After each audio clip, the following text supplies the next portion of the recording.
বলে আমি কাঁদিতে পারি রাধা কৃষ্ণ বলে বলে কাঁদিতে পারি দুটি নয়ন জলে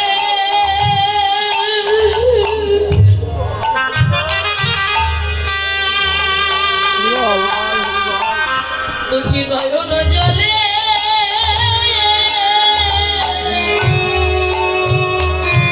আমার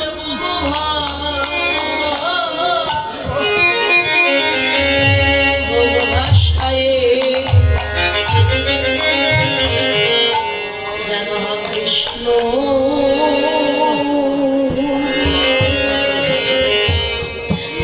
আমি কাঁদিতে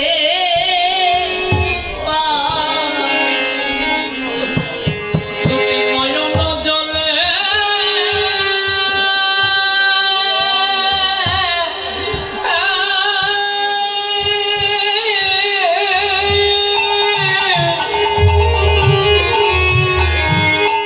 দুটি নয়ন জলে বুকে ভারে আমি যেন কৃষ্ণ বলে আমি কাঁদিতে পারি দুটি নয়ন জলে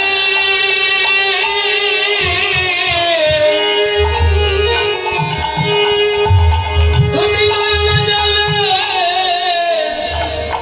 বুক ভাষায়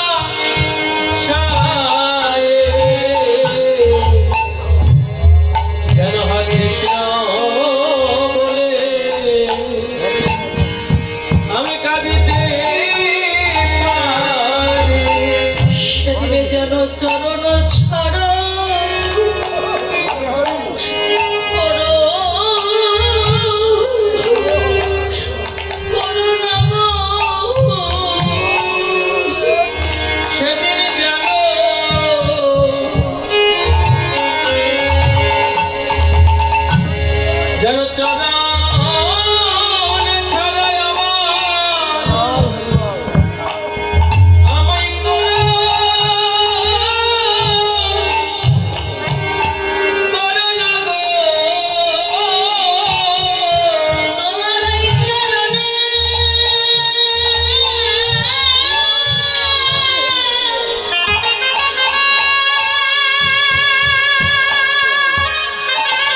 পরজন্মে কৃষ্ণ বলবি কেন?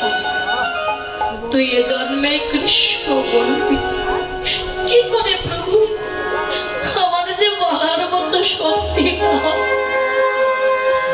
মহাপ্রভু কুকুরটার মাথায় হাত দিয়েছে, হাত দিয়ে বলে, ওরে এবার তো কৃষ্ণ বল, এবার একবার কৃষ্ণ বল।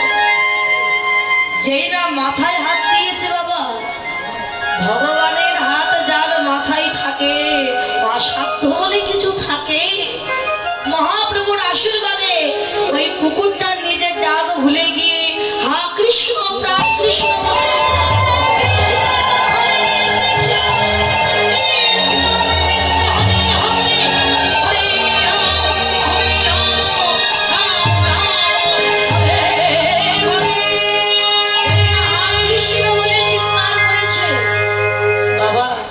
শিবানন্দ পণ্ডিত দূর থেকে দেখতে পেলে কি আমার বাড়ির সেই কুকুরটা, সে কিনা বলছে কৃষ্ণ। গৌর হরি, এ আমি কি দেখছি? কুকুরেও কৃষ্ণ বলে, কুকুরে কৃষ্ণ বলে, একটা পশু সে কিনা কৃষ্ণ বলে। গৌর হরি বলে, শিবানন্দ তুমি কাকে পশু বলছো? তুমি ওকে পশু বলো? ও পশু কুলে জন্ম নিয়ে ভগবানকে চিনতে পেরেছে। আর আমরা অনেকে আছি সাধের মানব কুলে জন্ম নিয়ে একবার ভগবানকে চিনতে পারলাম, হা কৃষ্ণ বলে কাঁদলাম না। ওকে তুমি পশু বলো না, ও পরম ভক্ত।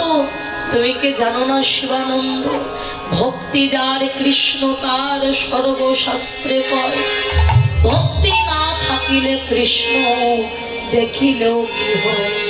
ওকে তুমি পশু বলবো, বড় ভক্ত। ওর দেহে যে ভক্তি আছে সাধারণ মানুষের দেহে ভক্তি।